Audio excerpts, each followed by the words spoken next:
The cost of silence. Choosing boundaries over betrayal. My younger brother's expecting partner said my 4-year-old died because of bad parenting while the whole extended family watched. So I took my children and left without a word. That was 4 months ago. Yesterday, her oldest child slipped us a letter through their school counselor, begging to see us again. My wife Naima and I have been married for 5 years, and we always dreamed of having a large family. Since we are spiritual people, we decided to wait until after the wedding to start trying. 3 months in, she got pregnant, and we had our first little boy. Only a year later, after our first was born, we had our daughter. A year after that, we had our second son. And finally, 2 years after that, we had our second daughter. However, this pregnancy was different from the last ones. During this pregnancy, Naima was constantly complaining about joint pains and how she was constantly sore all the time. During the delivery, the medical specialist realized that she had a benign growth in her reproductive organ and they had to do immediate surgery. Luckily, Naima made it out incredibly healthy and well, but the doctors informed us that it would be impossible for us to have any more children. She had postpartum depression after finding this out because she felt like she was letting me down and not giving me the big family I wanted, but I assured her that it was absolutely fine. Even with my constant reassurance, her depression didn't get any better for a couple more months. She was supposed to get paid leave for only 3 months, but decided to stay home for 7 months. I decided to reach out to my brother, Damon, because we were very close. He has always been a great role model and older brother to me. However, his partner, Lena, seems to not like me or Naima for some reason. She is always comparing her children to ours and making comments about how unhealthy our firstborn boy's life is, since he is already a regional robotics champion.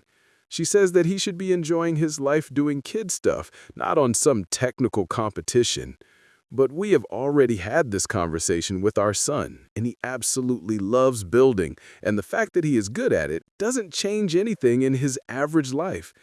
She also likes to make comments about my daughters as well, but Naima and I don't seem to mind for the most part. Damon says it's because she is pregnant, so she is being emotional. Damon helped us out a lot with general things around the house, which made life a lot easier. Now, I absolutely love Naima, and she is the greatest human and mother to live on the face of this planet. However, she would sometimes be a bit uncautious with the kids. This didn't happen with our first baby, but I think with all her emotions bottled up after the second child, it made her a bit emotionally preoccupied. Sometimes she would forget the window was open during a rainstorm, and I had to close it to make sure the furniture didn't get ruined. But I never told her about how she needed to be a bit more aware because I knew she was already struggling with so much. That's when it happened. One day, while I was at my job as a financial analyst, Naima decided to take the kids to the local park. My daughter, Aisha, got struck by a scooter, and after 6 hours of emergency procedures, she sadly did not make it. Naima doesn't have a good recollection of what happened, nor do I want to talk about the incident on this platform, but it was the most traumatic experience of my life. Naima and I have been dealing with it for the past 4 months. And even though we are suffering inside, we have to keep up for our children. Now, this is also about the time that Damon's partner invited all of our family to a summer cookout at their place in the Juniper Hills subdivision. My wife and I thought it would be a good idea for our kids to socialize with their cousins.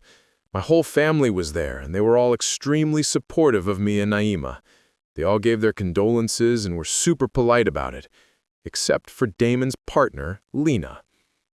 Apparently, according to Damon, it was again just the fact that her emotions were out of whack because of her pregnancy.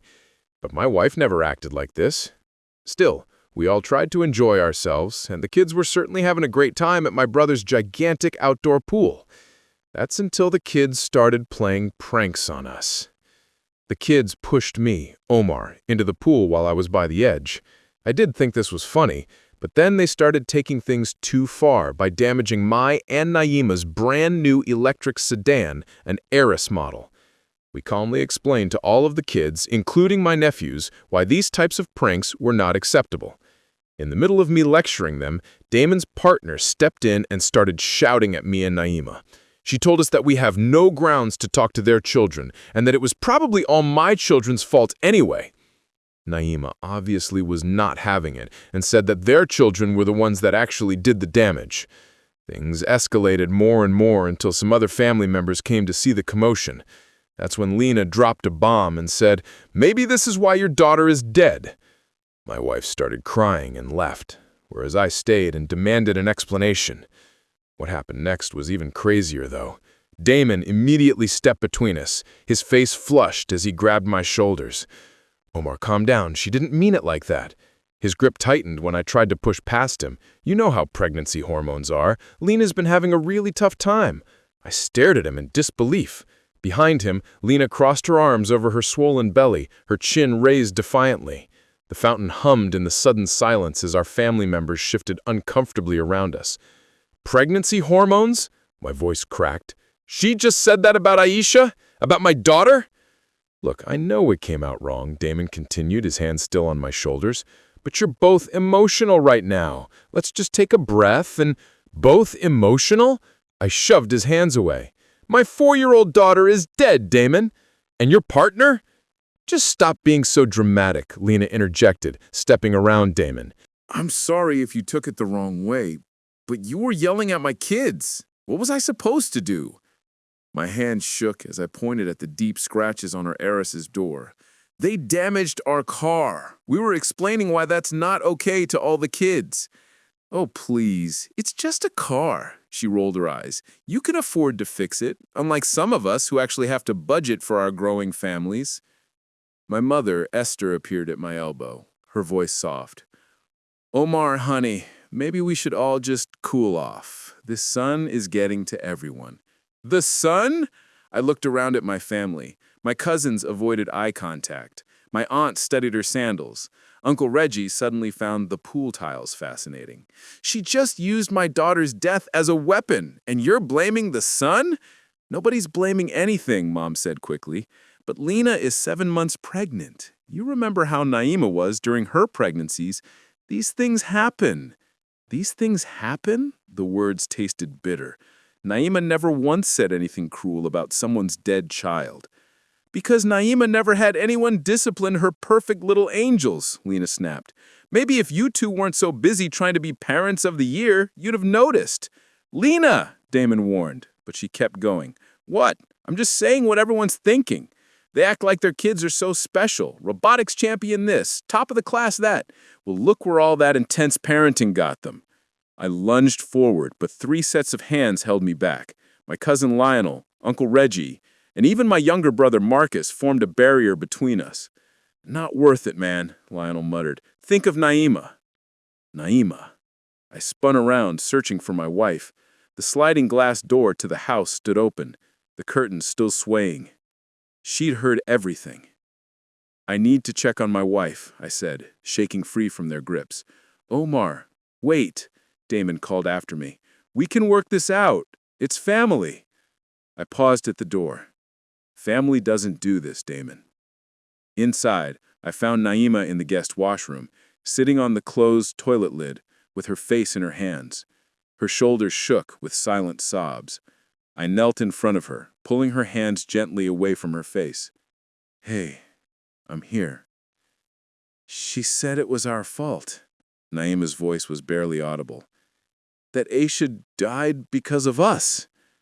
She's wrong. You know she's wrong. But what if... No. I cupped her face. No what ifs. What happened to Aisha was an accident. A terrible, horrible accident. Not your fault. Never your fault. A knock on the door interrupted us. Naima, Omar. It was my sister-in-law, Damon's younger sister, Chloe. Can I come in? Naima nodded, and I opened the door. Chloe slipped inside, closing it behind her. I'm so sorry, Chloe said immediately. What Lena said was unforgivable. Then why is everyone out there forgiving it? I asked. Chloe sighed. Because they're cowards. because it's easier to pressure you two to let it go than to confront her. She's pregnant, Naima said flatly. Apparently, that excuses everything. It doesn't, Chloe said firmly. And this isn't the first time. Naima and I both looked up at her. Chloe bit her lip. Remember when Cousin Denise lost her baby prematurely? At the winter gathering that year, Lena made a comment about how maybe it was fate's way because Denise was over 40. My stomach turned. I didn't know about that because Denise never came to another family event. She cut contact with everyone who was there and didn't defend her. Chloe's voice was bitter, which was basically everyone. Why didn't anyone tell us? Naima asked. Because Damon always makes excuses. Because Mom thinks keeping the family together is more important than anything else. Because everyone would rather enable a bully than risk drama at Sunday gatherings. Another knock. Omar, Naima. It was my mother again. Everyone's worried. Can we talk? I looked at Naima. Her face had hardened into something I'd never seen before. She stood, wiping her eyes. Yes, she said. Let's talk. We emerged from the washroom to find most of the family crowded in Damon's living room. Lena sat in the center of the large sofa, Damon's arm around her, playing up the wounded, expectant woman act. The kids had been sent somewhere else, probably the cinema room. Naima, sweetheart, my mother started. We all understand you're going through a difficult time. Stop. Naima held up her hand. Just stop. You all understand? Really? Which one of you has buried a child? Silence. Which one of you has had to pick out a small, child-sized urn for a 4-year-old? Which one of you has had to explain to her siblings why their sister isn't coming home? Naima, Aunt Jada tried. We're not saying we understand completely. You're not saying anything. Naima's voice rose. None of you said anything when she weaponized my baby's death. You stood there, you let it happen, and now you want me to be the bigger person, to let it go for the sake of family unity? Uncle Reggie said. Sometimes we have to forgive. Family. Naima laughed, but it was sharp, broken. Family doesn't stand by while someone uses your dead child as ammunition in an argument about scratched metal. Family doesn't make excuses for cruelty. Family doesn't choose comfort over compassion. You're being overdramatic, Lena muttered from the sofa. Naima turned to her slowly. Say that again? I said you're being overdramatic. I'm sorry if what I said hurts your feelings, but if it hurt my feelings? You told me my daughter died because of my parenting. You used the worst pain I've ever experienced as a weapon because you were mad about your kids being disciplined. I'm pregnant, Lena said, as if that explained everything. I've been pregnant 4 times, Naima shot back. Never once did hormones make me cruel. Never once did carrying a life inside me make me callous about another life lost. Everyone handles pregnancy differently, Damon interjected. Lena's been having a really hard time. Stop, I said. Stop making excuses. Stop enabling her. Stop choosing her comfort over our pain.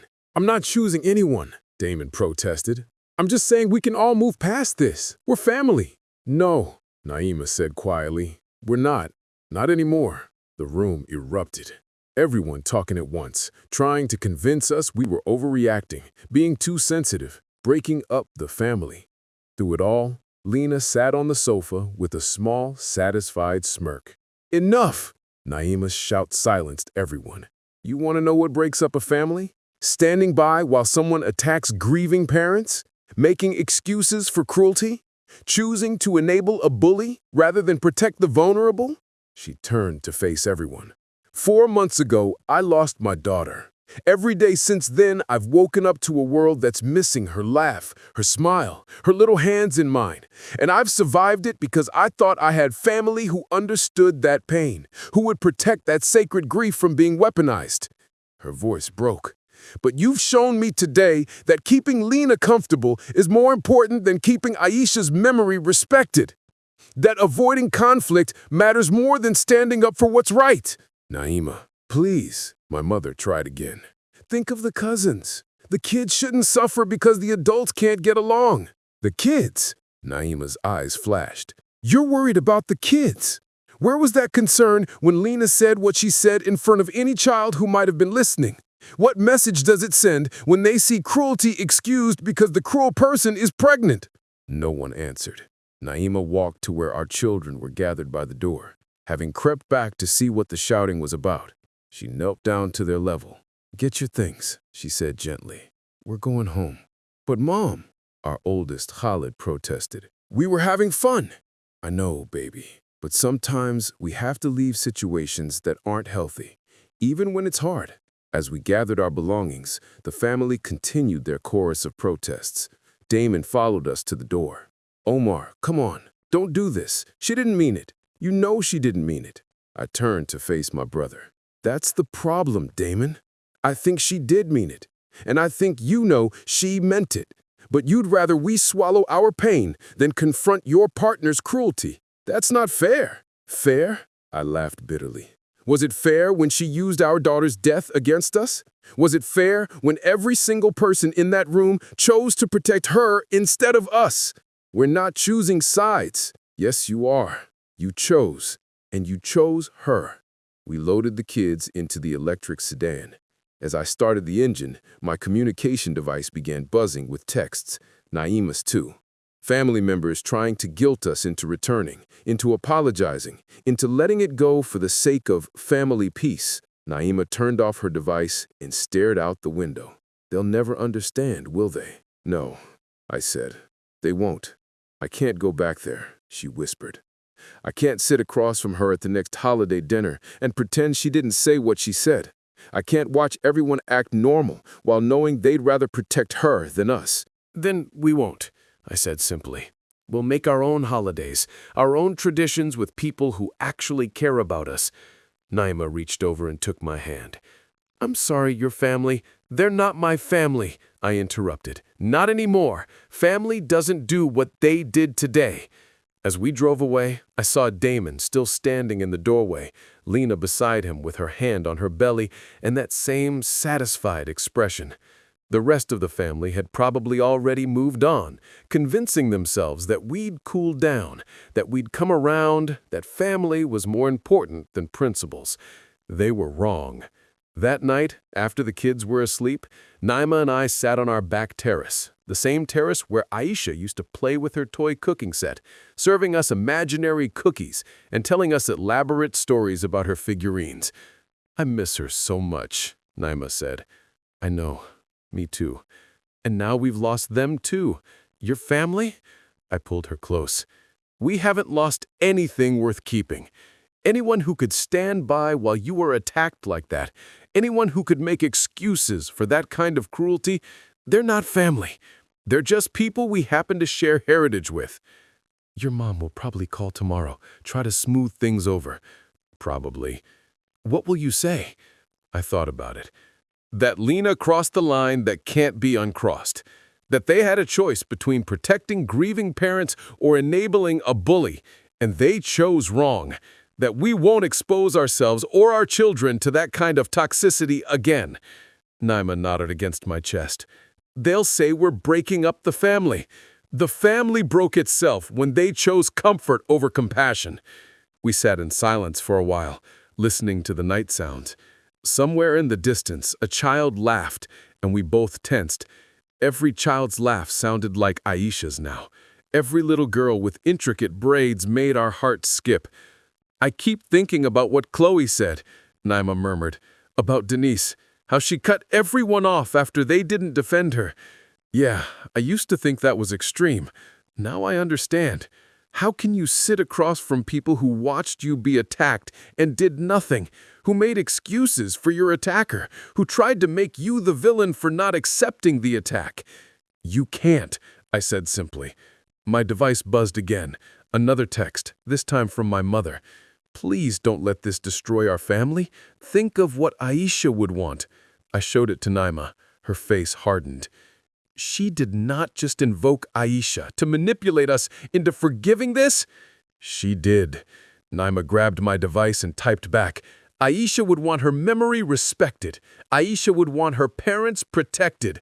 Aisha would want people to stand up to bullies, not enable them. Don't you dare use my daughter's name to guilt us into accepting abuse." She hit send before I could stop her. Not that I would have. I'm done, she said. Done trying to keep the peace. Done swallowing my pain so others can be comfortable. Done pretending that family means accepting any treatment because of shared blood. Good, I said, because I am too. The next morning arrived with a barrage of calls. I turned my device to silent, but the screen lit up constantly with names I'd grown up trusting. Dad, Aunt Jada, Uncle Reggie, even cousins who hadn't been at the cookout were suddenly involved, having heard some version of events that undoubtedly painted us as the unreasonable ones. Naima sat at the kitchen table, stirring her coffee absently while our kids ate breakfast.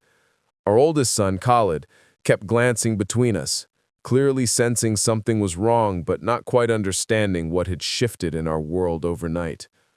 "Are we going to see Uncle Damon today?" he asked innocently. Naima's hand stilled. I set down my own mug carefully. "Not today, buddy," I said. "We're going to have a family day, just us." "But we were supposed to practice robotics with Cousin Caleb this weekend."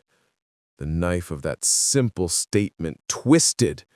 Caleb was Damon's oldest, and he'd been learning robotics from our son. They'd formed a genuine bond over the hobby. Two kids who didn't care about adult complications. "We'll figure something else out," Naima said softly. "Sometimes plans change." Our daughter, the younger one, looked up from her cereal. "Is it because of what happened at the pool, when everyone was yelling?" Kids noticed everything. We tried to shield them, but they'd heard enough. "Sometimes adults disagree about important things," I explained carefully. "And sometimes we need space from each other to figure things out. Like when me and Isaiah fight and Mom makes us go to different rooms?" she asked. "Something like that, sweetheart." My device buzzed again. This time it was Damon. "Omar, we need to talk, man to man. Without the partners, I can come by this afternoon." I showed Naima. She read it and shook her head. "Without the partners, because clearly I'm the problem here." "You're not the problem. You've never been the problem." "I know that, but they don't." I typed back. "There's nothing to discuss. Your partner crossed a line. You defended her. That tells me everything I need to know." His response was immediate. "You're being stubborn. She's pregnant and emotional. You can't throw away family over one comment made in anger." One comment? As if those words hadn't been carefully chosen weapons, as if the cruelty hadn't been deliberate. "Block him," Naima said quietly. "Please. I can't. I can't watch you have these conversations. It hurts too much." I blocked Damon's number. Then one by one, I blocked the others who'd stood by and watched.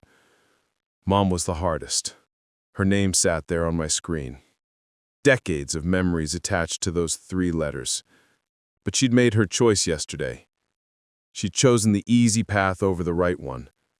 The kids finished breakfast and scattered to their usual weekend activities. Our son to his robotics materials, our younger daughter to her art supplies, our middle child to his books. The house felt oddly quiet without the usual prospect of family gatherings, cousin playdates, Sunday dinners.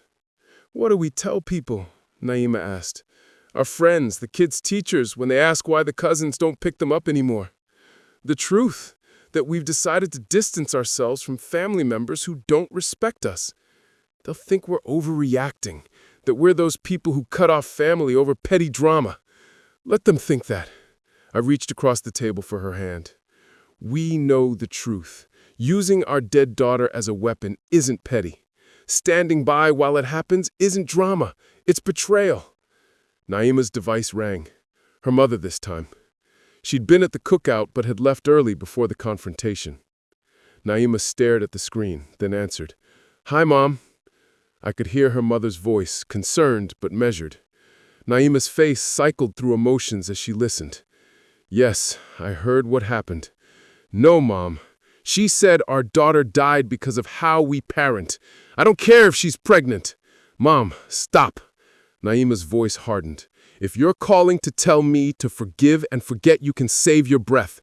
What Lena said was unforgivable, and the fact that Omar's family defended her tells me everything I need to know about their values." A pause. Her mother's voice rose slightly. "Then they're wrong," Naima said flatly. "I'm not ruining the family. The family ruined itself when they chose to protect an abuser instead of the abused. Yes, I said abuser. Using someone's dead child against them is abuse, Mom." Another pause. "I have to go," Naima said. "I love you, but I won't discuss this anymore. Either you support us or you don't, but I won't be convinced that we're wrong for protecting ourselves." She hung up and set the device aside with shaking hands. "She thinks we should reconcile for the children's sake." "Everyone's very concerned about the children when it suits them," I said bitterly. "Where was that concern for our children when Lena attacked their dead sister's memory?" The weekend passed in a strange bubble. No family texts about Sunday dinner plans, no cousins dropping by, no Damon showing up with his technical skills to help with house projects. The absence felt both liberating and suffocating. Monday brought new challenges. I walked into work to find several colleagues giving me strange looks. Word traveled fast in our interconnected world. Damon and I worked in the same field, though different companies. We had mutual professional contacts. My coworker Alex approached me at lunch. "Hey man, heard there was some family drama this weekend. You okay?" I tensed. "What did you hear?" "Just that there was some big blow-up at Damon's place, that you and Naima stormed out and are refusing to talk to anyone." The narrative was already being shaped. We were the unreasonable ones who stormed out, not the grieving parents who were attacked. "There was an incident," I said carefully. Someone said something cruel about our daughter who passed away. We decided it was best to leave. Alex's face shifted. Oh man. I'm sorry. I didn't know it was about... I just heard you guys were being dramatic about some pregnancy hormone thing. Is that what Damon's telling people?" He looked uncomfortable. "I mean, I heard it third hand. You know how these things get twisted." But I did know Damon was already controlling the narrative, minimizing what happened, making us the villains in a story where we were the victims. That evening, Naima met me at the door with red eyes. The school called. Lena showed up at pickup time for her kids and tried to take ours too. Said there must have been a miscommunication about ride-sharing. My blood ran cold. What did the school do? Followed protocol. She wasn't on the pickup list, so they didn't release them. But she made a scene, told the office staff that we were having family troubles and keeping the kids from their cousins out of spite. "This is escalation," I said. "She's trying to force contact through the kids. The principal wants to meet with us tomorrow to clarify the situation." We spent that evening drafting emails, documenting everything. The principal, Ms. Evelyn, was understanding when we explained the situation in broad strokes. We didn't detail Lena's exact words. That pain was too private to share with strangers. But we made it clear that certain family members were no longer authorized for pickup. "I understand family dynamics can be complicated," Miss Evelyn said carefully. "We'll make sure staff are aware of the updated list." Tuesday night, the doorbell rang at 9 p.m. Through the peephole, I saw my mother standing on our porch, holding a prepared meal, the universal peace offering of extended families. Naima looked at me. "Your choice." I opened the door, but didn't invite her in. "Omar," Mom started, her voice already thick with emotion. "This has gone on long enough. I brought your favorite." "Mom, stop." I held up my hand. "A prepared meal doesn't fix this. I'm not trying to fix it with food. I'm trying to get my son to talk to me. We talked on Saturday. You made your position clear when you defended Lena. I wasn't defending her. I was trying to keep the peace. By sacrificing us," the words came out harder than intended, "you were keeping the peace by telling us to accept someone using Aisha's death against us." Mom's face crumpled. "That's not... I would never..." "But you did. You stood there while Lena said our daughter died because of our parenting, and your response was to remind us she's pregnant, as if that excuses cruelty. She didn't mean... Stop saying that!" The words exploded out. "Stop telling us what she meant. We heard what she said. We felt the intention behind it. And you're still here days later trying to convince us we misunderstood." Mom clutched the prepared meal container tighter.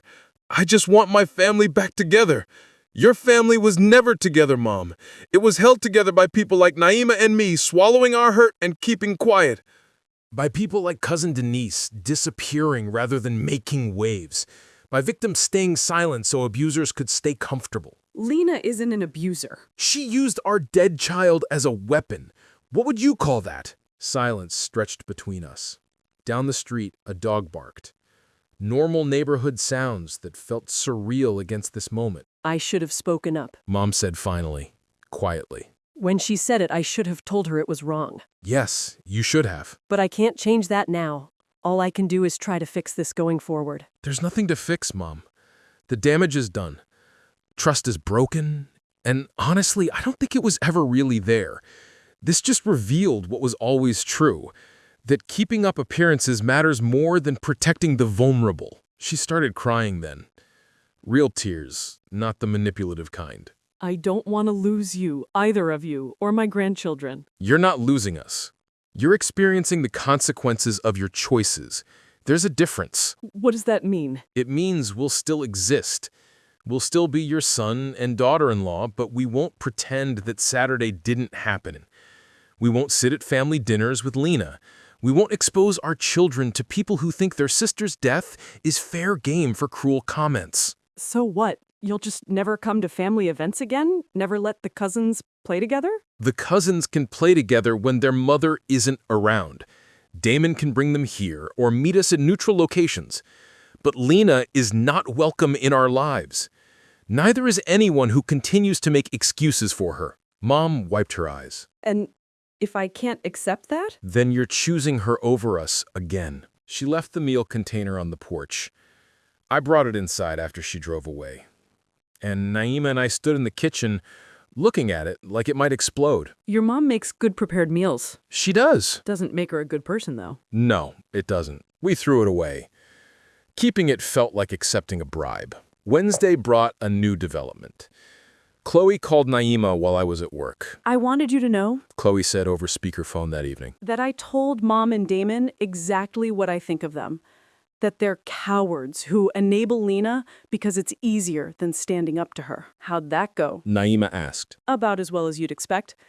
Damon accused me of trying to break up his partnership. Mom cried and said I was being divisive. The usual guilt trips. I'm sorry you're dealing with backlash. Don't be. Someone needed to say it. I'm just sorry I didn't say it sooner.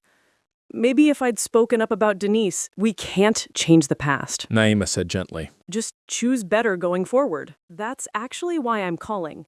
The upcoming holiday is near. I'm not going to Mom's if Lena will be there. Thought maybe we could do something together instead. You guys, me, maybe some other family refugees? Family refugees. It was apt. We'd like that. Naima said. After Chloe hung up, we sat with the strange realization that we were rebuilding. Not reconciling, not returning to the toxic dynamic, but creating something new, something healthier. Thursday was our son's robotics tournament. We debated pulling him out, knowing Damon and his family often attended these events. But that felt like letting Lena's cruelty steal even more from our children. If they're there, we stay focused on our son, Naima said as we parked. They don't exist for us. They were there. Of course they were. Damon spotted us immediately and started over, but I turned my back and guided our family to the registration table. I felt his presence behind us, hovering, but didn't acknowledge it. Omar, he said finally, this is ridiculous. We're brothers. I continued filling out forms. You can't just pretend I don't exist. Watch me, I said without turning around. The kids are confused. Caleb doesn't understand why his cousin won't talk to him. That almost broke me. The kids were innocent in this, but I couldn't let him use them as manipulation. Then explained to Caleb that his mother said something unforgivable about his cousin's dead sister. That choices have consequences. That might be a good life lesson for him. You're punishing children for adult problems. Now I did turn. No, Damon. You're using children to avoid accountability for adult choices. There's a difference. Lena sat across the tournament hall, her pregnancy now even more visible. She caught my eye and had the audacity to wave as if nothing had happened. As if she hadn't weaponized our greatest loss against us. Naima's hand found mine. Don't let her steal this day from our son. She was right. We found seats far from them and focused on our child. He played brilliantly, the way he always did when he was centered and calm. Robotics was his escape, his joy. Lena had called it unhealthy. But watching him calculate moves with laser focus, seeing the pride on his face when he executed a difficult strategy, this was a child in his element. He won his division. As we celebrated, I noticed Damon and his family had already left. Good. Friday afternoon, an unexpected ally emerged. My father called. My parents had been divorced for years, and Dad lived several states away. He'd been largely absent from family drama, which I had always resented, but now felt grateful for. Heard through the grapevine there's been some family upheaval, he said in his understated way. I gave him the abbreviated version. Goodness, he said when I finished. She really said that about Aisha? Yeah. And your mother defended her? Everyone defended her, Dad, or stood by silently, which amounts to the same thing. He was quiet for a moment. You know, this reminds me of why your mother and I really divorced. What do you mean? I mean, the official story was we grew apart, but the truth? I got tired of her need to keep peace at any cost, even when the cost was truth, even when the cost was justice, even when the cost was protecting the people who needed it most. I didn't know that. You were young. We kept it civil for you children. But there was an incident with her sister, your Aunt Jada. She was cruel to a service worker. Really cruel. Made the worker cry. And when I called her out, your mother made excuses. Said Jada was having a hard time at work, that I should let it go. That sounds familiar. It was a pattern. Anytime someone in her family did something wrong, there was an excuse, a reason to look the other way, a plea to keep the peace. I realized I was raising my children to either be bullies who never faced consequences or victims who never received justice. Is that why you moved so far away? Partly. Distance helped. I couldn't change who they were, but I could control my exposure to it. Do you regret it? Losing the family connections, son. I gained more than I lost.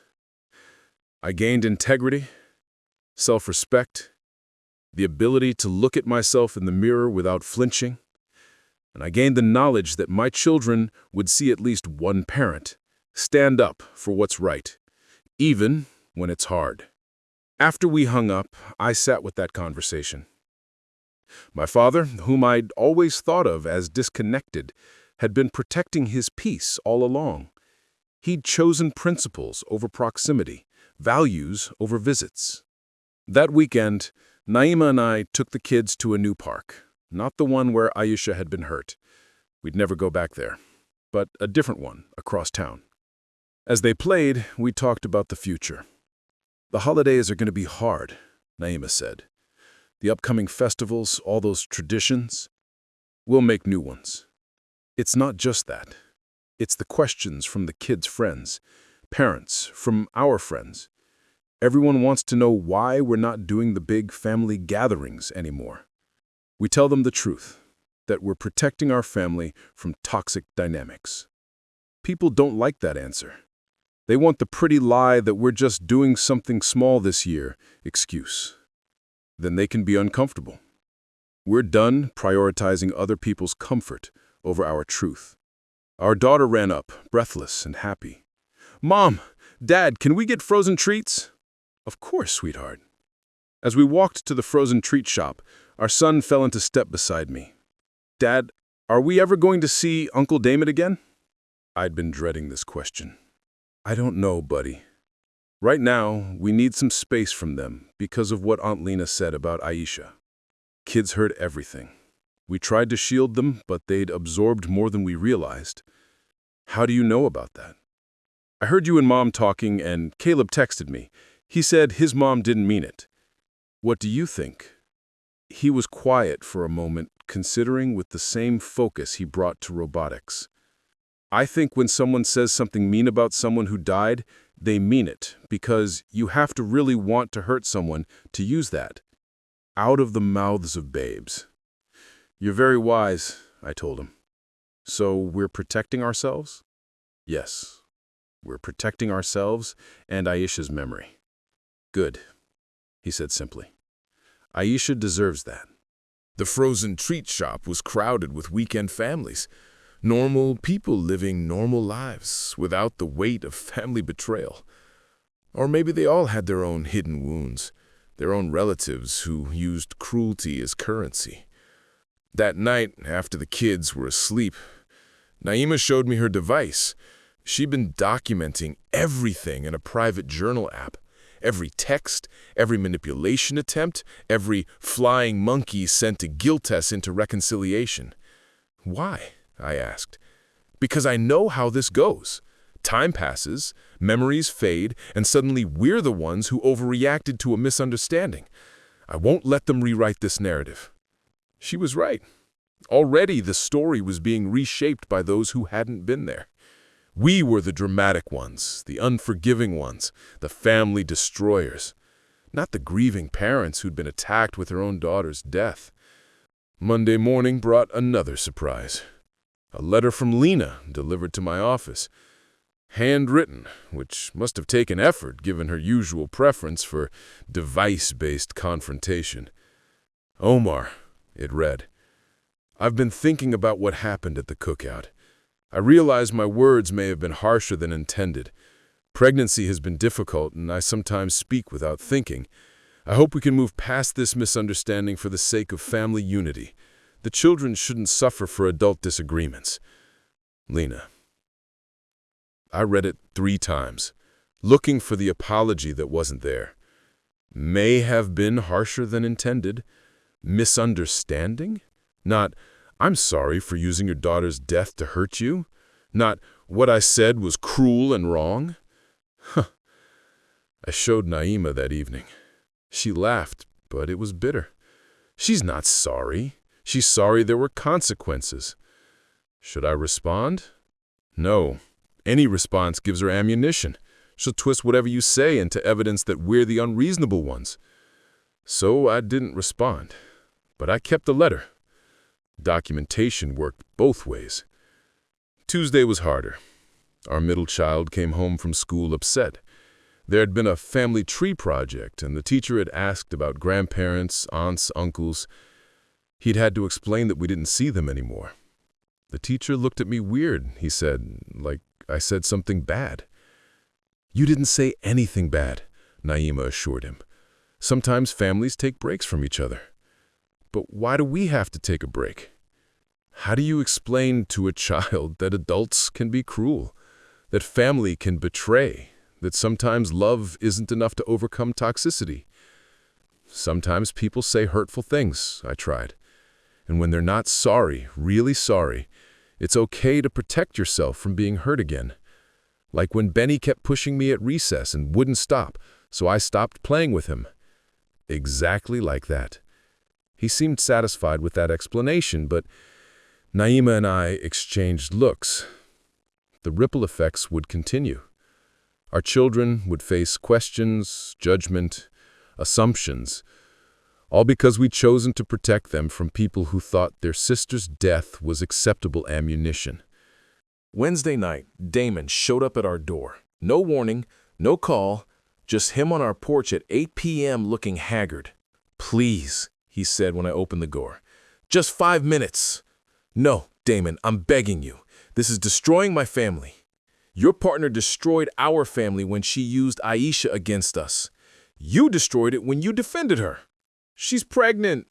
I started to close the door. Wait, okay, not the pregnancy excuse. I don't know what to do. Mom cries every day. Lena and I are fighting constantly. Chloe won't speak to us. The kids are confused and upset. This isn't what I wanted. What did you think would happen, Damon? That we just swallow that pain and show up for Sunday dinner like nothing happened? I thought you'd understand that family meant more than one moment of anger. One moment! I laughed, but there was no humor in it. Damon, your partner has been cruel to us for years. Comments about our parenting, our children, our choices. We overlooked it all. But using our dead daughter as a weapon? That's not a moment of anger. That's calculated cruelty. She was upset about the car. Stop. Just stop. If you're here to make more excuses, leave. If you're here to genuinely apologize and acknowledge what happened, we can talk. But I won't stand here and listen to you minimize what she did. He stood there, mouth opening and closing like he wanted to say the right thing, but couldn't find it. Because the right thing would require admitting his partner was cruel, that he'd chosen her cruelty over our pain, that he'd failed as a brother when we needed him most. I can't, he said finally. I can't say she was wrong. She's your partner, and I was your brother. Naima was your sister-in-law. Aisha was your niece. But you've made it clear where your loyalties lie. I closed the door. Through the window, I watched him stand there for another minute before walking back to his car. Part of me, the part that remembered teaching him to throw a football, being his best man, celebrating his children's births, wanted to call him back. But the larger part, the part that was a father and husband first, knew that some bridges, once burned, couldn't be rebuilt. Thursday brought a call from an unexpected source. Denise, the cousin who'd lost her baby and disappeared from family events after Lena's cruelty. Chloe gave me your number. I hope that's okay. Of course. I heard what happened, what Lena said.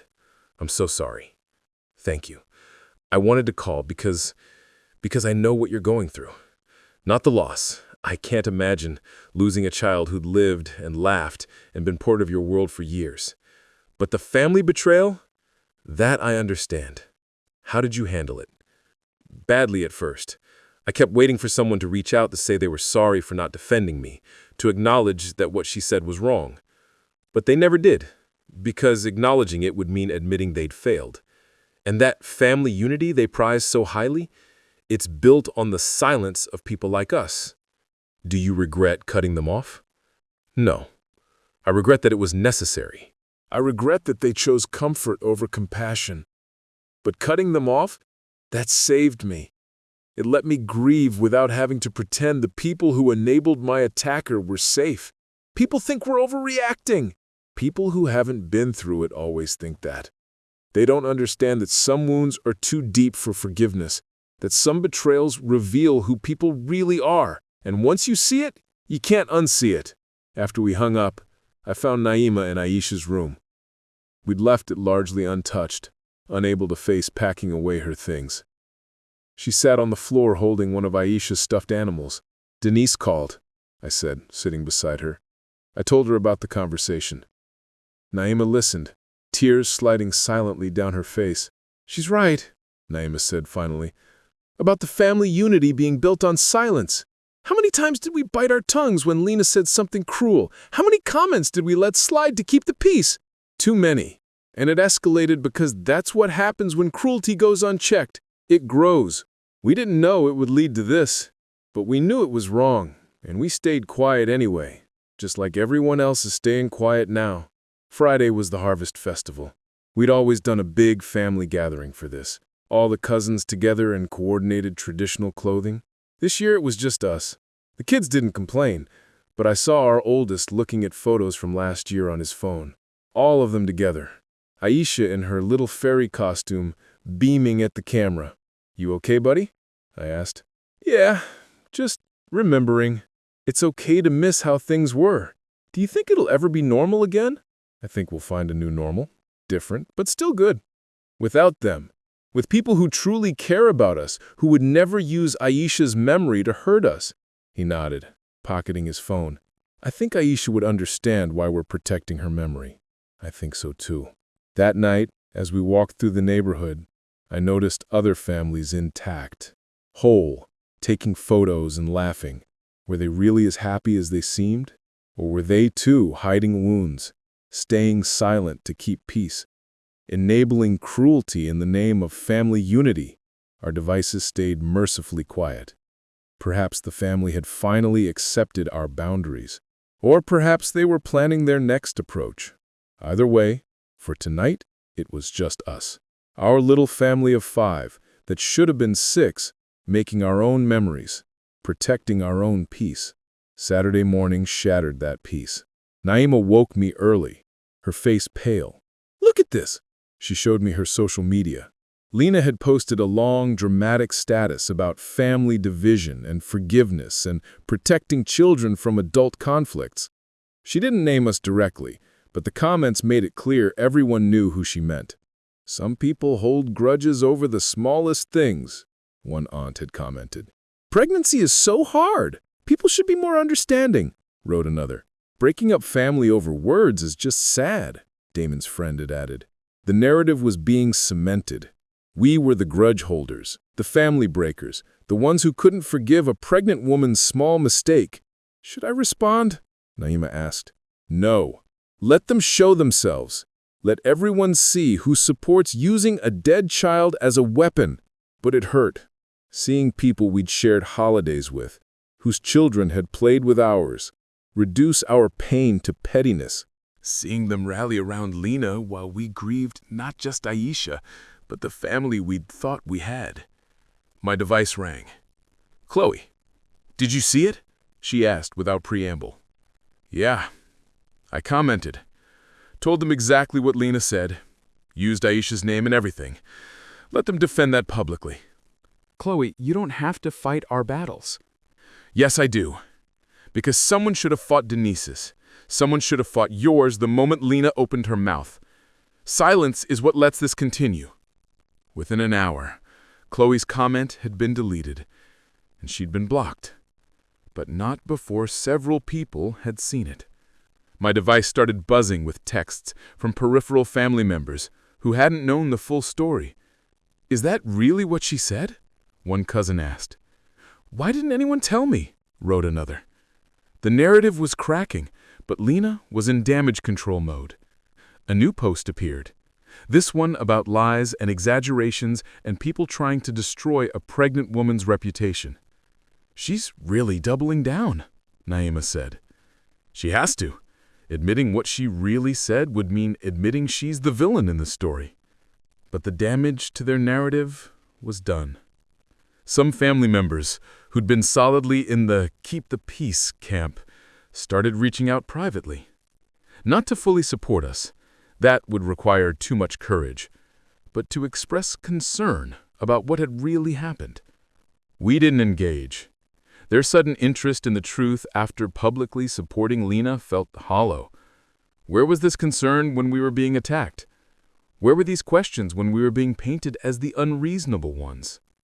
Sunday arrived with its absence of family dinner. Instead, we had a quiet morning at home. The kids made breakfast. We played board games. It was peaceful in a way our family gatherings had never been, without the underlying tension of waiting for Lena's next cutting remark. "I don't miss it," Naima said suddenly, watching our kids laugh over a game. "I thought I would, but I don't. It was always performative, always about maintaining an image rather than actually caring for each other." She was right. How many Sunday dinners had we endured Lena's comments while everyone pretended not to notice? How many times have we comforted our children after she'd criticized their interests, their achievements, their existence, all for the sake of family unity that protected the cruel and silenced the hurt? That evening, my mother called again. This time, I answered. "I saw Chloe's comment before it was deleted," she said without preamble. "Is that really what Lena said about Aisha?" "Yes." Silence. I didn't hear the exact words. I just heard shouting and came to see. By the time I got there, you were already leaving, and Damon was saying it was pregnancy hormones, and you believed him without asking us, without checking what actually happened? I wanted to keep peace. You wanted to avoid conflict. There's a difference, Mom. Keeping peace would have meant addressing the person who broke it. You chose to pressure the victims instead, because we're more likely to comply. That's not... I didn't think of it that way. Of course you didn't. Because thinking of it that way would mean acknowledging your role in enabling abuse. Abuse is a strong word. What would you call using a dead grandchild as a weapon against grieving parents? Silence again. I failed you, she said finally. I failed Naima. I failed Aisha's memory. Yes, you did. Can you forgive me? Forgiveness isn't the issue, Mom. The issue is trust. You showed us that when we're vulnerable, you won't protect us. That when someone attacks us with our deepest pain, you'll make excuses for them. How do we trust you after that? I don't know, she admitted. But I want to try. I want to do better. Then start by holding Lena accountable publicly. Stop letting her control the narrative.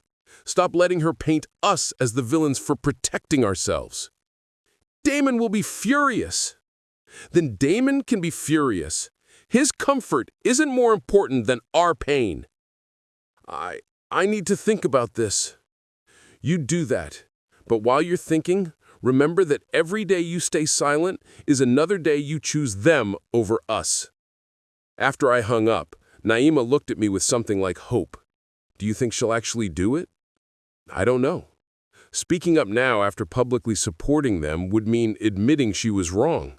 That's hard for anyone, especially someone who's spent their life avoiding conflict. But at least she's finally hearing us. Maybe. Or maybe she's just trying to find a way to get us back in the fold without actually addressing what happened.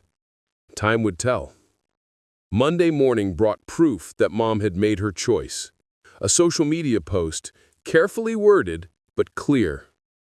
I've been reflecting on family dynamics and my role in them.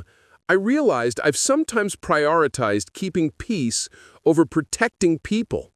When someone says something cruel, especially about a child who has passed, it's not hormones or stress, it's cruelty. And those of us who make excuses for it are complicit. I'm sorry to those I failed by staying silent.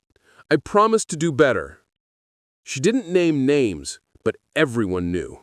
The comment section exploded. Damon accused her of betraying family. Lena called her a troublemaker. Various relatives expressed shock that she would air family business publicly. But others, the quiet ones, the ones who'd been silenced before, started speaking up. Stories came out. Times Lena had been cruel and the family had looked away. Patterns of behavior that had been ignored for years. It's like a dam broke, Naima said, reading through the comments. All these people who've been hurt by her finally feeling safe to speak up. My device rang. Damon, your mother is destroying our family. Lena destroyed our family. Mom's just finally acknowledging it.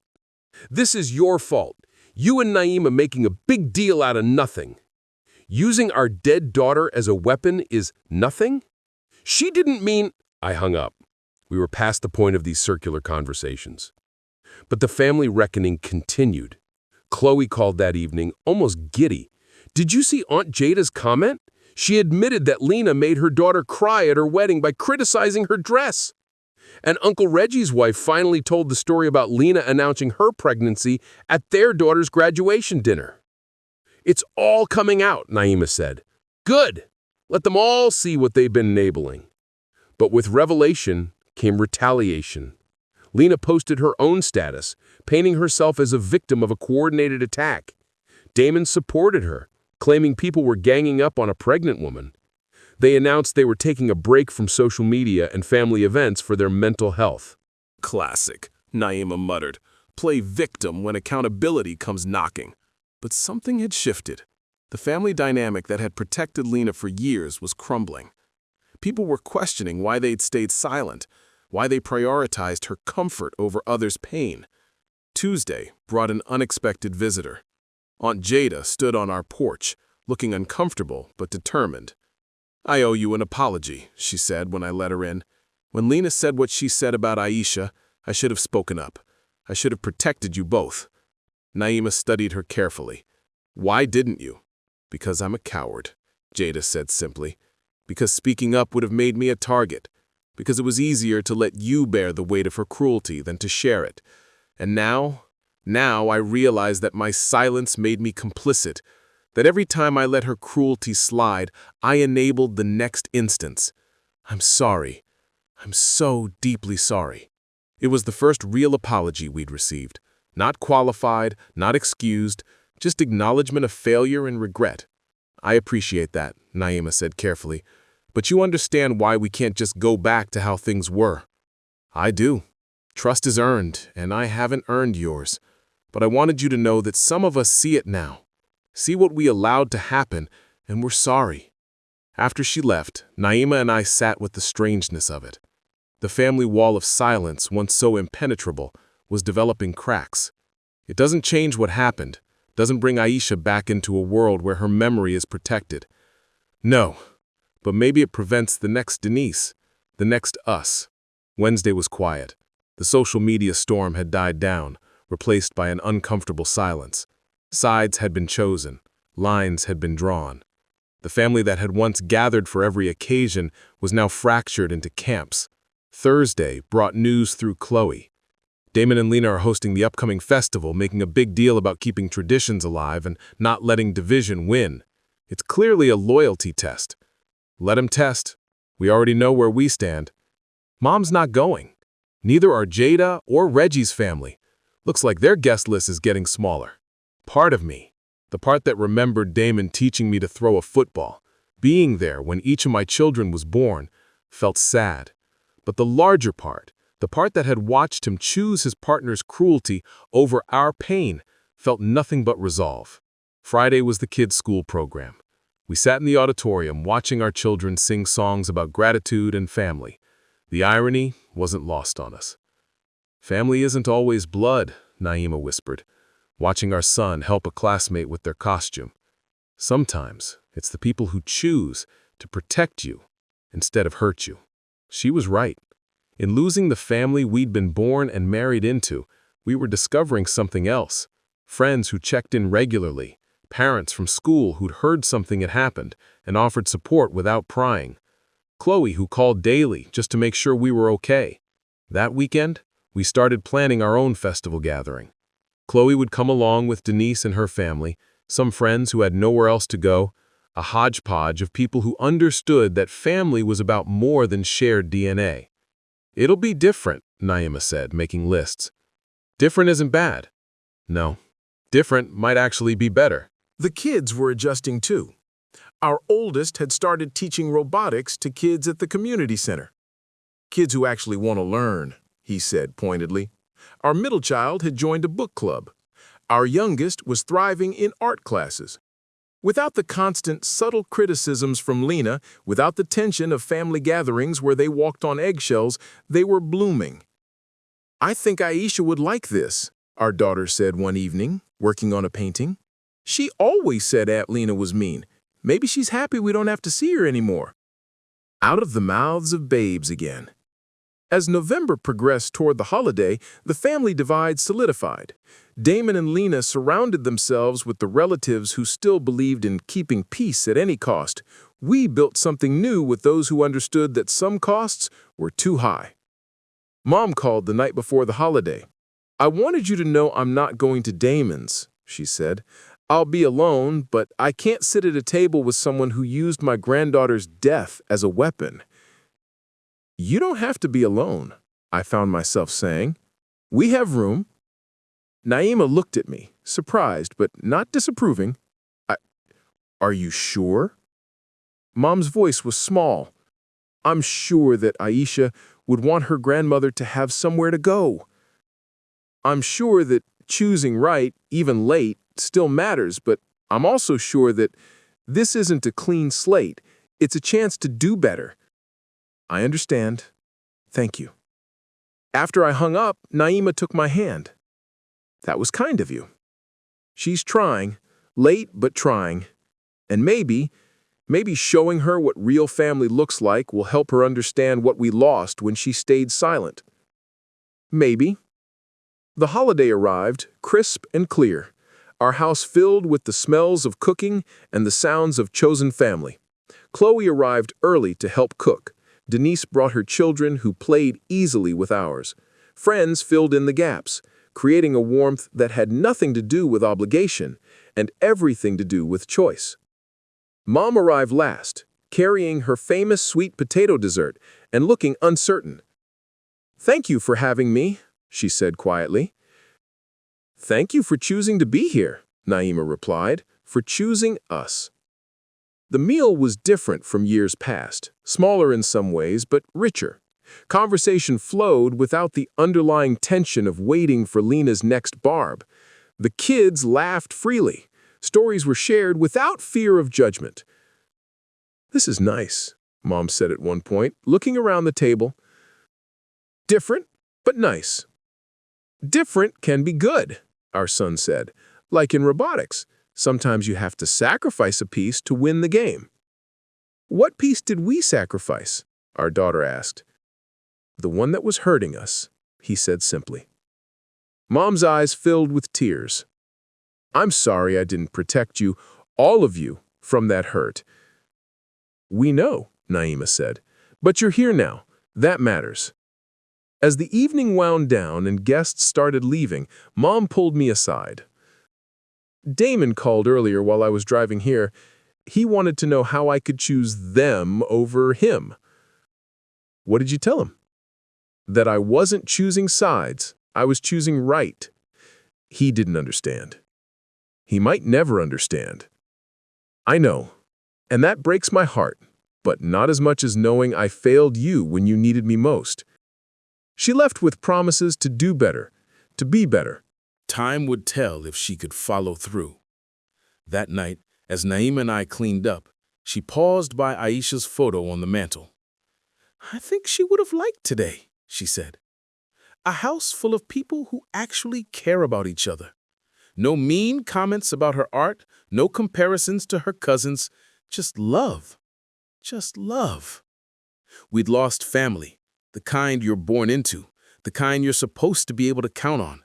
But we gained something else, the kind of family you choose, the kind that shows up not because they have to, but because they want to, the kind that would never use a child's death as a weapon, the kind that understood some wounds don't heal just because someone demands forgiveness, the kind that knew protection sometimes looked like distance and boundaries sometimes looked like walls.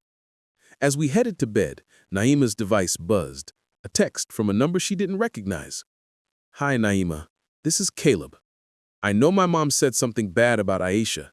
I'm sorry. I miss playing with my cousins. Maybe when I'm older, we can be friends again." Naima showed me the text, tears in her eyes. "Damon must not know he sent this," I said. "What do I say?" "The truth. That we miss him too, that none of this is his fault, that maybe someday when he's older and can choose for himself, we'd love to see him again." She typed carefully, kindly, because the sins of the parents shouldn't fall on the children, because Caleb was a victim too, of a mother who used cruelty as currency and a father who enabled it. "Send," she said, then turned off her phone. "I can't handle any more tonight."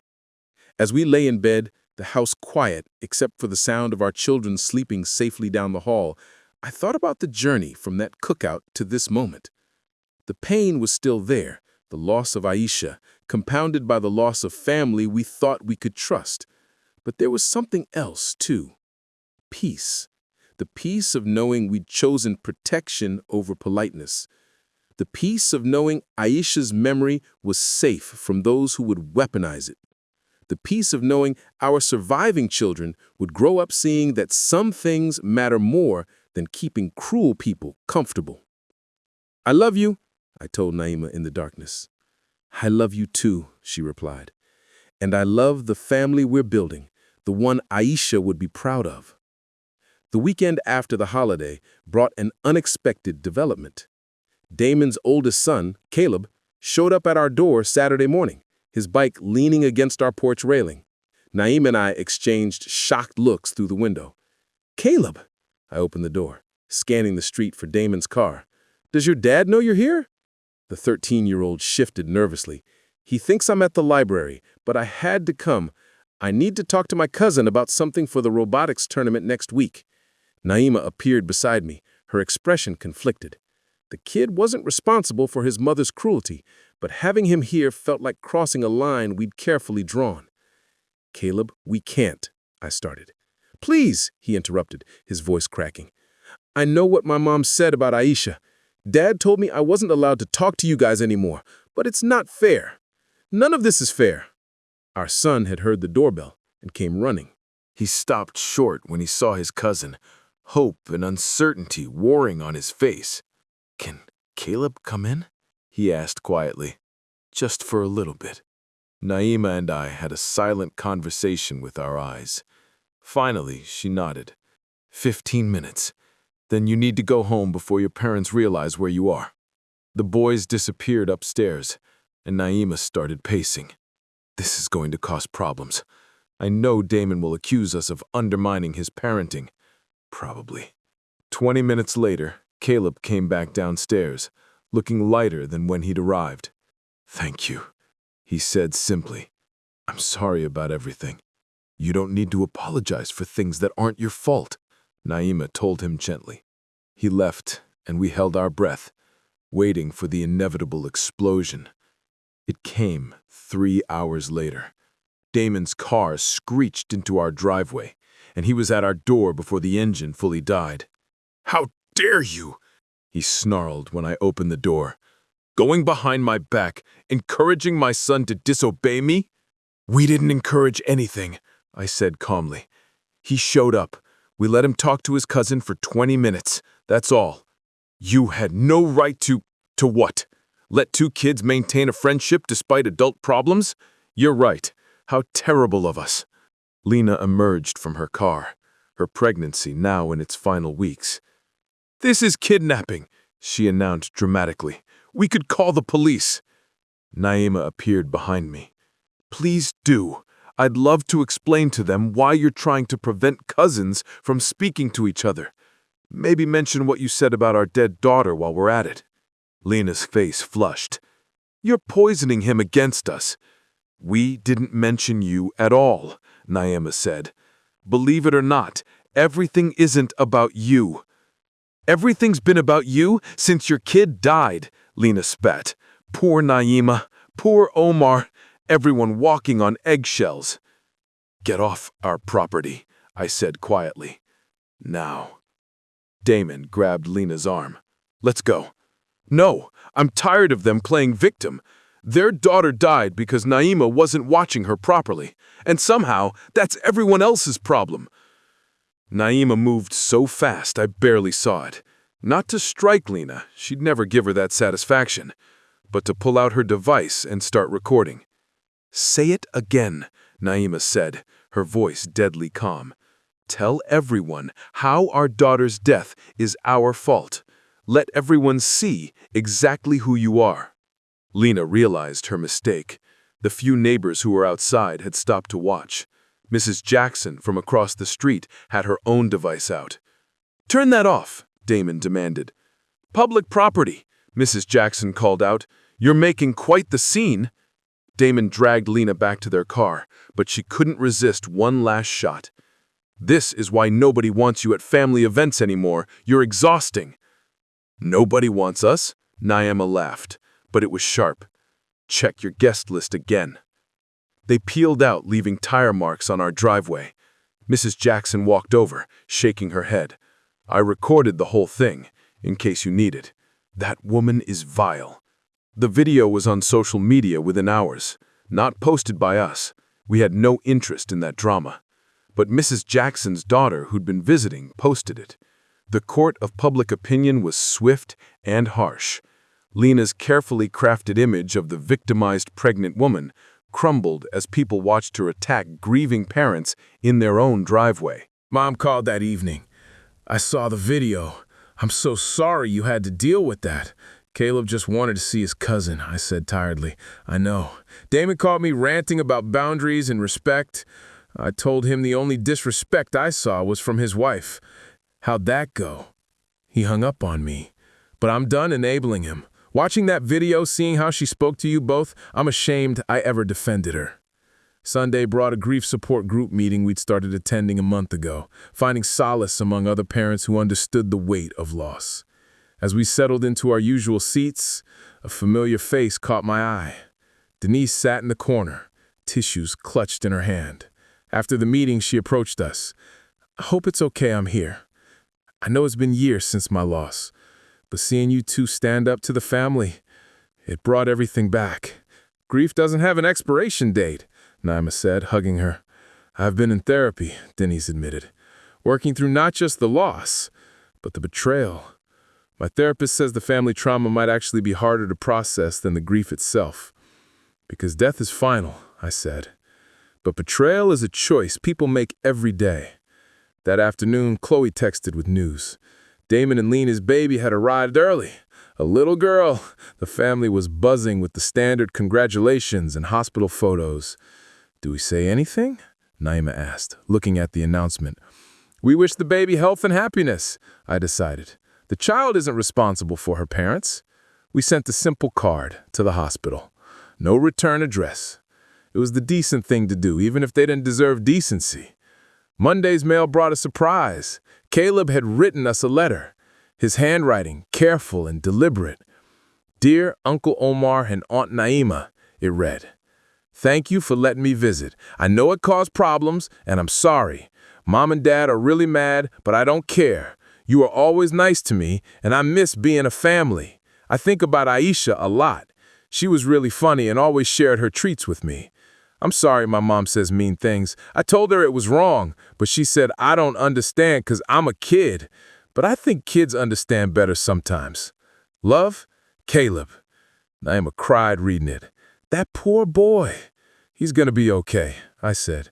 "He sees the truth. That's more than a lot of adults in our family can say." Tuesday was the anniversary of Aisha's first day of preschool. We've been dreading it. Another milestone she'd never repeat. But instead of staying home and drowning in grief, we took her favorite flowers to the children's hospital where she'd spend her final hours. The nurses remembered us. "We think of her often," one said softly. "Such a bright light."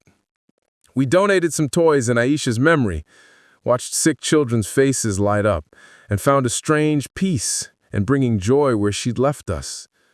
Wednesday afternoon, our son won his robotics tournament. As he held his trophy scanning the crowd, I saw the moment he realized Caleb wasn't there. The slight dimming of his smile broke my heart.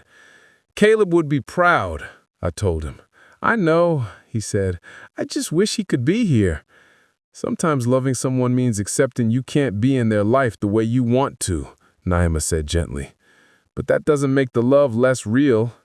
Thursday brought another confrontation. Lena's mother, who'd been out of state during the cookout incident, showed up at Naima's workplace. Security had to escort her out whenever she caused a scene, screaming about false accusations and family destruction. She actually said, "We made the whole thing up," Naima told me that evening. That Lena would never say something so cruel, even with multiple witnesses. Apparently, we've all been brainwashed or bribed or something. The mental gymnastics were impressive. Friday was quiet. Too quiet. The calm before whatever storm Damon and Lena were planning.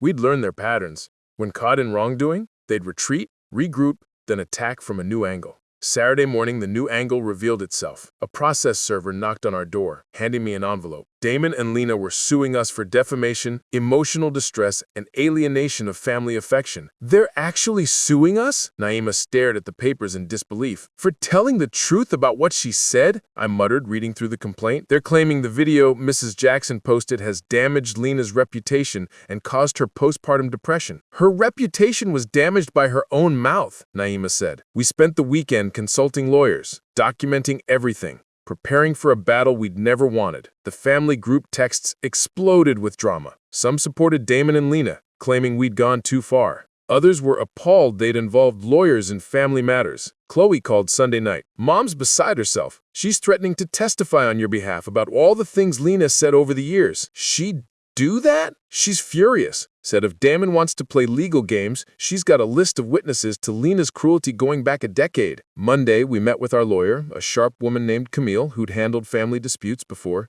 She reviewed everything, the videos, the texts, the documentation Naima had been keeping. "They don't have a case," Camille said bluntly. Truth is an absolute defense to defamation, and multiple witnesses heard her say those exact words about your daughter. If anything, you have grounds for harassment suit against them. We don't want to sue anyone, Camille. We just want to be left alone. Sometimes the best defense is a strong offense, Camille advised. But that's your choice. Tuesday's mail brought letters from family members, some supportive, some not. Uncle Reggie wrote that while he disagreed with the lawsuit, he thought we should have handled things privately. Aunt Jada sent a long letter detailing every cruel thing Lena had said to her over the years, offering to testify if needed. It's tearing the whole family apart, Naima said, reading through them. It was already torn, I reminded her. This just made it visible. Wednesday, our kids came home from school with questions. Apparently, Caleb had been pulled from activities he shared with classmates who knew our children, the robotics club, the science fair team, anything that might put him in contact with his cousins. Why can't we see Caleb anymore? Our daughter asked. Did we do something wrong? No, sweetheart. Sometimes adults make choices that hurt kids, even when the kids didn't do anything wrong. That's stupid, she declared, with the clarity only children possess. Yes, Naima agreed. It is. Thursday brought a development none of us expected. Damon showed up alone, looking haggard. I almost didn't open the door, but something in his expression stopped me. I'm not here to fight, he said quickly. I need to talk, please. Against my better judgment, I stepped onto the porch, closing the door behind me. You're suing us, Damon. What could we possibly have to talk about? That was Lena's idea. Her mother's, actually. They're convinced you're trying to destroy our family. We're trying to protect ours. He slumped against the porch railing. Caleb won't talk to me. He says I'm a coward for not standing up to his mother. My own son thinks I'm a coward. Aren't you? The words hung between us. Damon flinched, but didn't deny it. I know what she said was wrong, he admitted quietly. I knew it the moment the words left her mouth. But she's my wife, the mother of my children. What was I supposed to do? Protect the victims instead of the bully. Tell the truth instead of making excuses. Choose right over easy. Easy? He laughed bitterly. You think any of this has been easy? My marriage is falling apart. My son hates me. My mother barely speaks to me. The baby won't stop crying. And Lena just gets angrier and angrier. That's not our fault, Damon. I know, he said. And for the first time since the cookout, he sounded like my brother again. I know none of this is your fault. Aisha dying wasn't your fault. Lena saying what she said wasn't your fault. Me being too weak to stop her, that's on me. So drop the lawsuit. I can't. Lena's mother hired the lawyer. If I back out now, he trailed off. If you back out now, what? Lena will be angry. She's already angry. You'll have marital problems. You already have them. You'll have to choose between your wife and your integrity. That choice was made at the cookout. He left without another word, but I saw him sit in his car for 10 minutes before driving away. Naima had watched from the window. Do you think he'll do the right thing? No, I said honestly. But at least he knows what the right thing is. That's more than I expected. Friday, our lawyer called. They want to settle, drop the lawsuit in exchange for a mutual no-contact agreement. We're already no contact, Naima pointed out. This would make it legally binding. Neither party contacts the other, including through third parties or social media. Violation would result in legal consequences. What about the kids? Caleb? The agreement would include minors until they reach 18. Naima and I discussed it that evening. It felt like defeat, letting them use the legal system to enforce what their cruelty had created. But it also meant protection, a paper shield against future harassment. Aisha would want us to be safe, Naima said finally, even if it means making it official that her cousins can't see each other. Saturday, we signed the papers. It was done. The family that had once gathered for every holiday, every birthday, every celebration was now legally mandated to stay apart. The lawyer said these agreements rarely held up if both parties decided to reconcile, but we knew that would never happen. Some bridges once burned left too much ash to rebuild. Sunday was Aisha's birthday. She would have been 5. We visited her grave as a family, bringing her favorite flowers and new toys that we donate to the hospital later. Our surviving children had written her letters, which they read aloud in voices that trembled but didn't break. I got an A on my science project. You would have liked it. It was about butterflies. I won the robotics tournament, our oldest added. I used the move you always said looked like a horsey dance. I painted you a picture, our youngest said, placing a colorful canvas against the headstone. It's our family, and you're the sun because you're watching over us. Naima and I held each other as our children talked to their sister, updating her on their lives, telling her they missed her, promising they remembered her always. It was heartbreaking and healing at once. That evening, as we drove home, our son asked, "Do you think Aisha knows about everything that happened?" "I think Aisha knows we protected her memory," Naima said. "That when someone tried to use her against us, we stood up and said, no. That's what matters. And we found out who really loves us," our daughter added with that startling wisdom children sometimes possess. The people who stayed. Monday morning came with its usual routine. School lunches, work emails, the rhythm of life continuing despite the legal documents that officially severed our extended family. But something had shifted. The constant anxiety of waiting for the next attack was gone. The legal agreement, cold and formal as it was, provided closure. "It's really over," Naima said as we watched the kids get on the school bus. "The conflict is over," I corrected. "The grief, the growth, the healing, that continues. But without them making it harder?" "Without them making it harder," I agreed. My device buzzed, Chloe texting that Mom was organizing a small holiday gathering for the family that chose love over cruelty. Denise would be there, some cousins who'd quietly supported us, the family we were building from the ashes of the one we'd lost. As I headed to work, I thought about Caleb's letter hidden in my desk drawer, about Damon's moment of honesty on our porch, about Lena's mother screaming lies in Naima's workplace, about Mom finally finding your courage, too late to prevent the pain, but not too late to prevent future harm. Some stories don't end with reconciliation. Sometimes the happy ending is in the separation, in the boundaries that protect the vulnerable from the cruel. Sometimes family isn't about blood or law or obligation, but about who shows up when showing up is hard. That evening, we had dinner with the Jacksons. Mrs. Jackson had become an unexpected ally, her grandmotherly presence a balm to our children missing their extended family. As we laughed over her stories and watched our kids play with her grandchildren, I realized we weren't just surviving without our blood family. We were thriving. "You know what?" Naima said as we walked home, our children running ahead. "I think we're going to be okay." "We are," I said, taking her hand.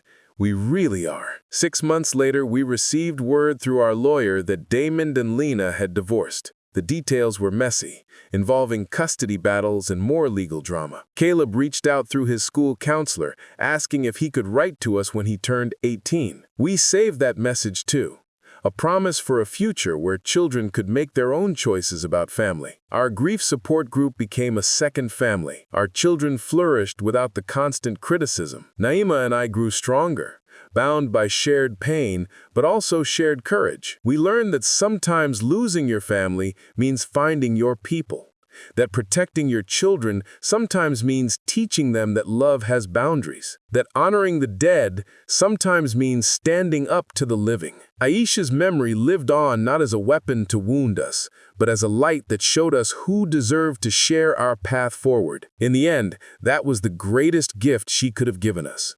The clarity to see that family isn't about who you're related to, but who relates to you with kindness, respect, and unconditional love.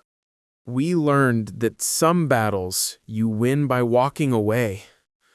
Aisha's memory showed us who we needed to protect and who we needed to let go. We found our peace. If our story taught you a hard lesson you had to learn, please share it below. What did you gain when you finally said enough? Like and subscribe if you're building a stronger, healthier family.